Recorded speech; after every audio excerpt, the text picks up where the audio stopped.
Inside Havilah's Corner. Welcome to Inside Havilah's Corner. I'm your host, Havilah Malone, and on this week's episode, we're teaching you all kind of tips, tools, and tricks on how to keep yourself safe. Because every week we're bringing you proof of what's possible in life. And this week we're going to be talking with Vin Chary, who is the owner of the Krav Maga studio. Krav Maga, yeah. Some tips on self-defense to keep you safe, as well as talking with the founder of Crime Stoppers, so how you can keep your neighborhood safe as well. You want to get that and so much more right here inside Havilah's Corner. Ooh, inside Havilah's Corner. It's time to tune in. See anything you need, we got you. Wanna succeed, can't nothing stop you. Making you believe anything is possible. Inside Havilah's Corner. I'm your host, Havilah Malone, and you're inside Havilah's Corner. What about learning a street smart technique that will really make sure that you stay safe? This is Krav Maga, and we're going to be talking to the lead trainer, Mr. Vin Chary. Welcome to our place here. I know, I'm extremely excited to be here in the studio. I want you to explain to people and tell them a little bit about what Krav Maga is. It's the official self-defense system of the Israeli military.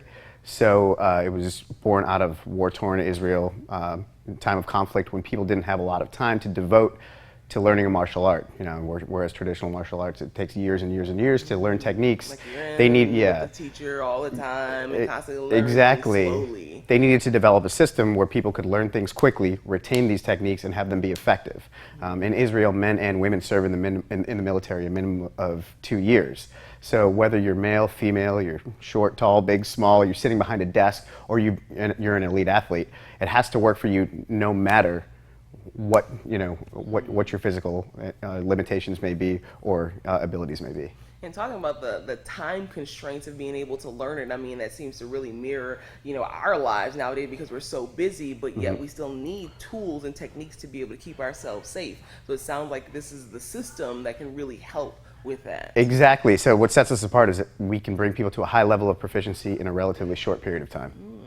I like that. Yes. And so you said this is for anyone, because I see Right. that there's even kids can learn this as a form of self-defense.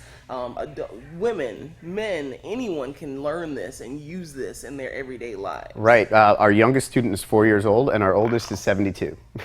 So we have a wide spectrum of people. Right.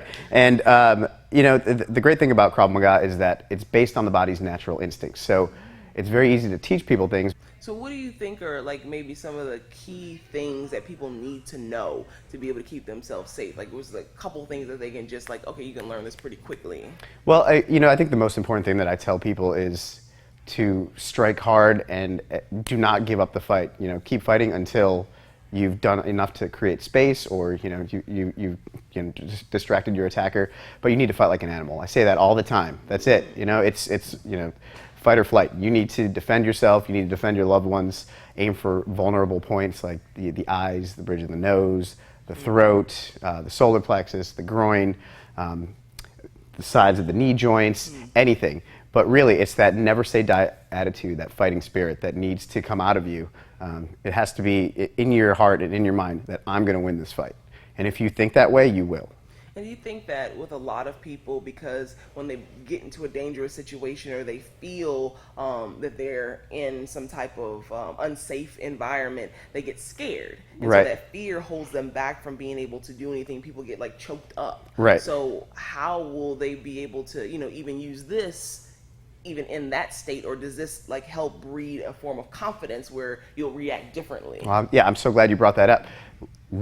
What I find is with our students, them having that awareness and that ability in themselves, it builds that confidence and it builds decisiveness, and it permeates through every aspect of their life, whether it's here or out on the street, whether it's in their business world, in their profession. That confidence, builds an aura that you're projecting. And I find that most of my students don't have problems because it's the way that they present themselves. Now, we put them in situations here with our training. We'll have you spin in circles, which will make you dizzy to simulate maybe being hit in the head or being intoxicated in the French Quarter. You know, we'll do lots of stress drills where you're being attacked by multiple attackers, where you're completely out of breath and you still have to fight. We'll do all kinds of things to put you in situations so that you'll face it here, so that when you're out there on the street, it won't be something foreign to you. You'll know how to react immediately. So you've already experienced that, and so now your instincts will pop in, and the Krav Maga training pops in. Exactly. The reality-based training is another thing that sets us apart. Making sure that you stay safe no matter where you are. Exactly, and that's, you know, Krav Maga, that there are no rules. We don't give any limitations, and I think that's why people are so successful in using this. The only rule is to get home safe. That's it. These are strikes that anybody can use. They're safe for you. So we're going to start with a hammer fist. Okay. When we throw a hammer fist, we're using the meaty part of our palm. Think about when you're upset at work and you bang the I table. think that ring is going to help too. That's right. And we're going to make contact with this part of your palm right here. Okay. You're walking, you're minding your own business. Maybe you're on the phone. Someone pushes you. Someone starts to put their hands on you. That's one weapon you can use right away. The mess out of them. What we're really doing here is like you said before, we're building confidence and we're building that fighting spirit. It's not about becoming a martial artist, it's about surviving. So for a groin kick, you're going to make contact with the groin using the shin right here, lower part of your shin, where it's nice and sturdy, okay? And you're just going to send it straight up the A-frame. In a street fight, in a bad situation, your fists and your feet are probably going to be the most effective things to help you. Before my Krav Maga training, I can remember numerous times where I found myself in situations where I didn't know how I would react, whether it was, you know, I was going to get into an altercation at a bar, or I was walking to my car late at night, or, you know, just finding myself in a strange area. And a lot of times I felt uneasy, and even still now, even though I train in Krav Maga, I still feel uneasy at times, and I still feel, you know, I can still be, you know, caught off guard, but I think it's the situational awareness that this has bred in me, where I'm constantly looking for things. You know, I'm never just immersed in my cell phone when I'm walking around. I think taking your life into your own hands and doing something about it is the most important thing that you can do for yourself. You have car insurance, you have health insurance. Why not take this out as an insurance policy on your body, on your life? That's a very good point. The bad guys out there, they've been honing their skills for years, and they look for victims, they look for prey, they look for that straggler behind the herd, or, you know, just like I said, you know, negative body language, or just looking down at your phone, not paying attention, fumbling around with your keys, not knowing your path from A to B.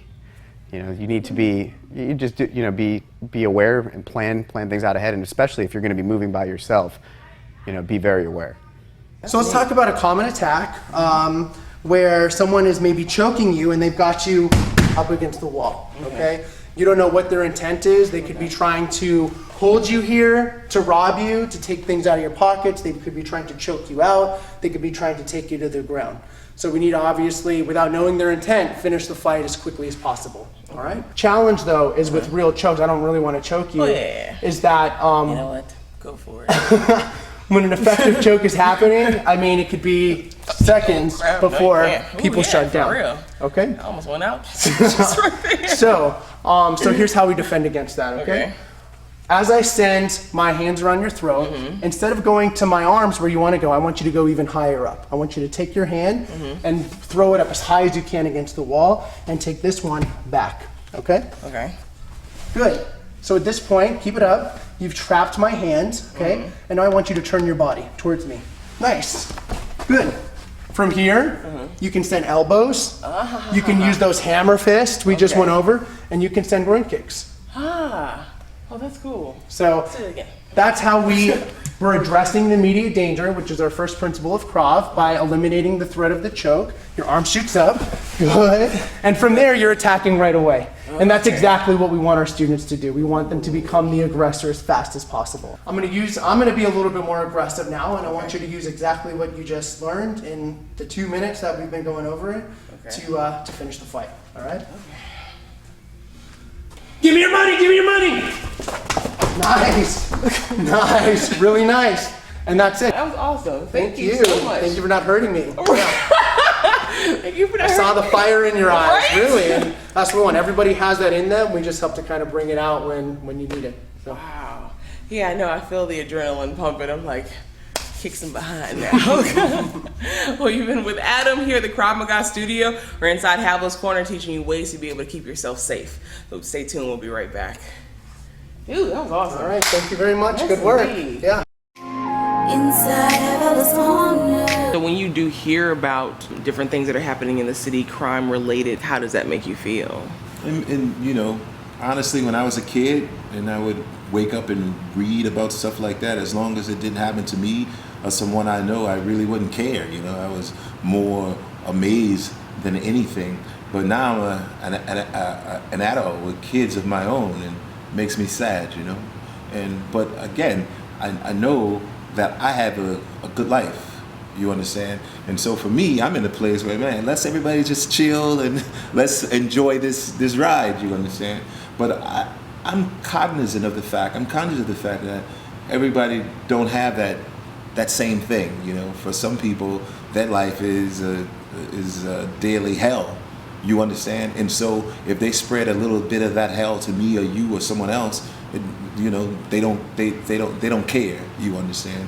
So I hate to kind of get on my soapbox and to preach, but you know, when people start talking seriously about educating kids, about giving them something to ensure that they will have hope and not feel so disenfranchised and dispossessed, you know, only then will we really be able to create a safe community for us and our kids, you know.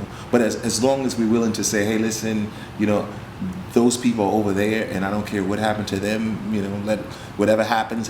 If we have that attitude, then, you know, I guess we'll see some of these horrific stories that's been hitting the news lately, and that's unfortunate for all of us.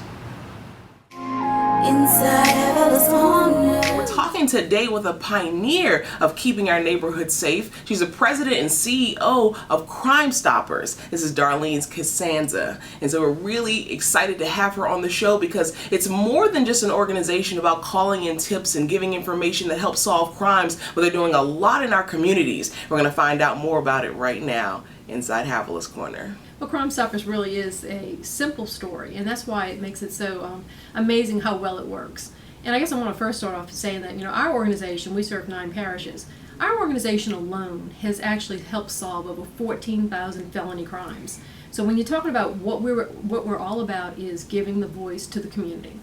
It's incredible the power that's harnessed by the community as one group. When we all work together, you solve mountains. You know, break down mountains, you solve millions of problems. Crime Stoppers nationally, and actually internationally, it's an international organization, started because a gentleman, a detective in Albuquerque, New Mexico, had a case, a homicide case that he couldn't solve, and for different reasons. And he thought, well, if we could do something where people could come through anonymously, so they're not going to have that fear behind putting their information out there. And then he actually added the idea of, let's do a reward. Lo and behold, you know, he got the information needed, he solved that case, and that was really the beginnings of Crime Stoppers. So from when the organization started in 1980, what do you feel like the difference is between now and then when it started? Back when this started locally, there was a lot of fear in the community. There was fear for getting involved, fear because they feared retaliation, and I think you still see a lot of distrust in the community now. And that's why this program is so wonderful, because it takes the fear away. And the process that you all use to be able to, for people to call in because it is encrypted, you know, it really can help people subside that fear of being retaliated against if they do report a crime. And so that process really does keep people safe, correct? It takes the chance, it provides a safe way for you to act, for you to use your voice, for you to make a difference in where you're in your community or in your life, if you happen to be a victim of a crime. And our process is where that whenever you give us information, we're never capturing anything that's going to identify you. We even have a privileged information statute that helps protect you from having to go to court. So our information process is something that has been proven by the international organization, by the Crime Stoppers USA, and also locally to be sure that we have set up every mechanism to keep you safe. We actually use 2 different servers. For our information that comes through, it actually goes to one server in Canada, and then it comes through a server here, and then to us. So that way it's encrypted, everything is done so that nobody can go back and trace IP addresses on our lines or our phone numbers. Most important thing is we really just want your information. We don't want your identity. So I mean, having people understand the fact that it's really the information is the tool through our process is really the message. And we do have privileged information statutes that protects it in the court system. But most importantly, our process of how we're trained to take your information is done in always keeping your name out of it and keeping your anonymity, private. So if anyone sees a crime or has information about a crime, how do they go about reporting that crime through you all? They can call us, they can text us, they can email us. We have a phone app. Tip Submit is the free smartphone and Android app. Whatever you do, whether you call us, it's 24 hours a day, 7 days a week. We're going to take a lot of questions. We're going to get a lot of information from you. And at the end of that process, you're going to get a tip number. And that is the only thing that identifies you to us. We don't have your name. Everything comes through us in an encrypted process, so I can't even tell where you're calling me from. So it's not like I have to worry about caller ID nothing or like that. If you go on our website, you go to the section that says submit a tip, get a reward. That is also an encrypted process. So you would think that people would just want to do good just out of the nature of doing good, but the organization, when it started back in New Mexico, it actually incorporated that reward piece of it. So do you think that reward piece is really a key component to making people come forward with information in regards to crimes? We of course always want people to do it for the right reasons and just, again, empowering themselves. But the reward is important. I mean, we have many instances where we have very horrible homicide cases where no information has come forward, and we take and put a $5,000 reward there, we start getting calls, or a $10,000 reward, we start getting calls. I guess the positive side to that, though, is we have less people collecting the reward money now than we did, say, 5 years ago. But more importantly, the most positive part of this is the youth.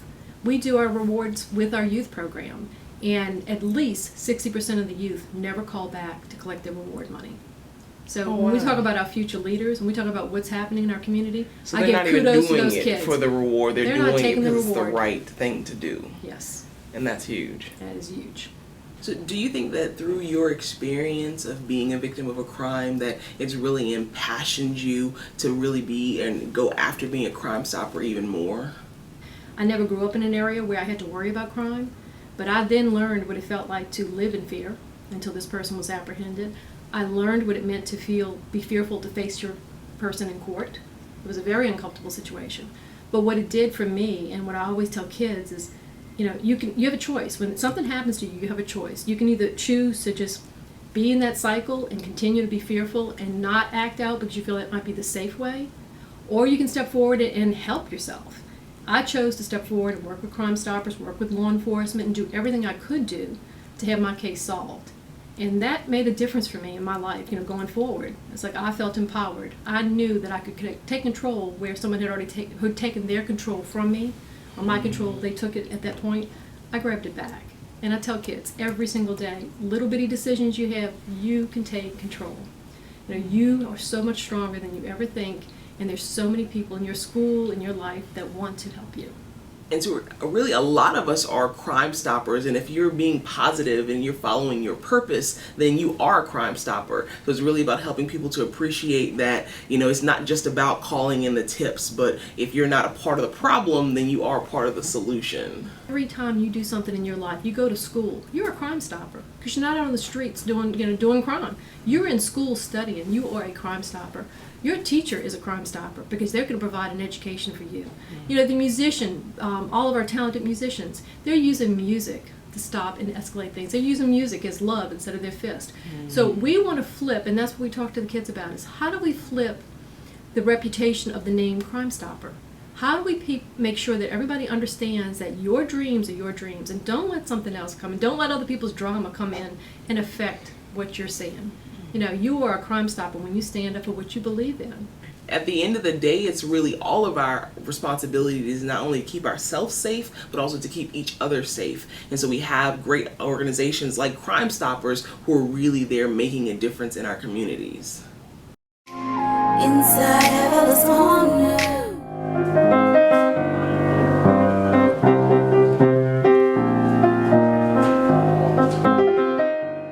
It's kind of a setup, you know, like for a lot of these kids. It's like it's a quick way to prison. It's, you know, it's no life to live really. If everybody really like had good opportunities and could see a better way of life, was like, you know, that why most people would probably choose that way, you know. Inside Havilah's corner. I'm your host, Havilah Malone, and we are inside Havilah's Corner with Sergeant Navarro of the Orleans Parish Sheriff's Department. We're talking about things to keep you and your family safe when it comes to firearms. Presently, I'm assigned to the training division of the Orleans Parish Sheriff's Office. What I do is, I have several different certifications as far as defensive tactics and all that type of stuff. But my main thing, what I do over there is firearms. So I am a state certified, which is called POST, it's Police Officer Standards Training, and that is what we need, the certification I need to train police officers. I also have the concealed weapon, Louisiana State concealed weapon instructor, where I can train civilians. For individuals who do choose to carry a concealed weapon, there's a lot of things that they need to know to be able to really keep themselves and their family safe. Correct. Because even if you want to use it as a form of protection, there's things that you need to do and that you need to know. It's not about just going to the store, buying a gun, Correct. and, you know, starting to shoot. Correct. And that's one of the things that many people, they grew up around weapons, so they think they could just go buy a weapon from the store and then they proficient with it. When you have an encounter, you have a lot of things going on. You're speeding up, everything's going. Your adrenaline, correct. So you need to train in that type of atmosphere for that type of situation. Extend your arms completely in front of your body, right there. Okay, aim it at the target, right there. Okay. I'm going to set you up right now. I'm going to walk you through it all in a minute. Okay, now we'll look at your sights. You see that picture I drew up there? That's what you need to look at. Okay? Whoa! Good. All right, finger off the trigger. But good. You look at how good you did, okay? Good. Good. Dead on the P. Oh! Look at that shot. So training is a big part of carrying a firearm. So you need to make sure, it's fine going by a firearm, but you want to make sure you're trained in it with that firearm also. Now we hot. Now finger off the trigger, okay? Because we're not ready to shoot right now, right? Look, the only time the finger goes on the trigger is when you pick it up to the target. That's when your finger goes on the trigger. When the weapon comes off your target, finger's off the trigger. Okay. Okay. So when you holster your weapon, your finger shouldn't be on the trigger. Now let's holster your weapon. Good. So you talk about that there's these 6 keys or these 6 principles to being able to really proficiently use and carry a firearm. And so I want you to kind of just talk us through that a little bit. Correct. When you first start off, is safety. Safety is the number one thing when you're dealing with a firearm, any type of firearm, no matter if it's a BB gun to a high-power rifle. Safety, safety, safety. And one of the key safety things is always point the weapon in a safe direction. Okay. Away from anything that you don't want to destroy. Okay. So you want to make sure that muzzle is always pointed in a safe direction. But what we're talking about is the fundamentals. Getting proficient with your weapon as far as just shooting. There's 6 fundamentals to shooting, which is stance, grip, sight alignment, trigger control, breathing, and follow through. Okay. Those are all things that you brought me through when we were on the range, and and it's things that may not come second nature to individuals. So Correct. It really does take that training to make sure that you are doing all those. Correct. Because if you get enough repetitious at training, all them things, if you're in an encounter, it's just going to come second nature. So that's the key to it. Training. Put yourself in that type of environment while you're training. There are even laws or rules around, carrying a weapon Correct. or operating a weapon that people need to be aware of so they're not in violation of Correct. those laws. There's some laws that people just overlook. As far as going in bars, which is, you know, ABO, alcohol beverage outlet, you cannot go into any type of bar with a concealed weapon. There is actually a criminal law to that, so that if you do, you're probably going to face some kind of criminal charge with that, as far as that. Also, any kind of public building, like a courthouse, churches, okay? You got to kind of places that you cannot go with a weapon. Correct. I mean, there's a whole list of them. It's probably about 10, 15 places specifically where you can't go in with your weapon. So if you are a concealed weapons carrier, you're licensed to be able to have one, but how do you keep it out of the hands of the people who are not supposed to get access to it? Well, it's kind of important. And like I'm saying, it's an aspect of the class also, is storage inside the house.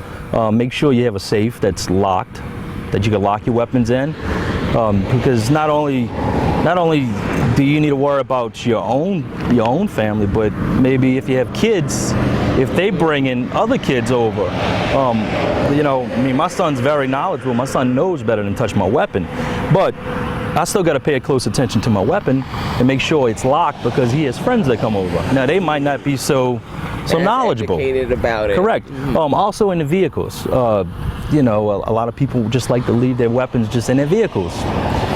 They feel that their vehicle is safe, and it's really not. You know, there's devices that you can lock your weapon in your vehicle also. And I find if people would pay more attention of storing their weapons, and you know, because really a lot of these crimes on the street, like in our city, is stolen weapons. So that's you know, an element. I mean, if we can kind of cut back on them stealing the weapons, then it could help. If you're inside your vehicle and somebody approaches your window, this is how you're going to be, right? Right. So wouldn't it be good to practice like this? Absolutely. Right. Okay. So real world scenarios. Right. Correct. And another thing you want to be aware of, if this happens or any situation, you don't want to shoot yourself. You don't want to injure yourself. Correct. Okay. And it could very well happen like this. If somebody comes up to your window, first thing you want to do is this, right? Now, if you have your weapon and you hear, what you're going to do? Shoot your arm. You're going to shoot yourself, right? So if you don't practice doing this, you could possibly definitely injure yourself, shoot yourself, okay? So make sure your hand comes here, and you turn your chest, and you right there, okay? You understand what I'm saying? And turn it out a little bit, okay? Just so the stuff don't hit you in the face, okay? Okay, got it. All right? We should do one round, okay? Okay? Fire. Good. So it's really important for people to really understand what the law encompasses and what you can do and what you can't do based upon those laws if you choose to carry a concealed weapon, and making sure that safety is your #1 concern so that you keep you and your family safe. I'm your host, Havilah Malone, and you can join me every Saturday morning at 9:30 a.m. for Inside Havilah's Corner. We're here on My 54, bringing you proof of what's possible in life. Inside Havilah's Corner. Really, Havilah? all over past Sunga. Right?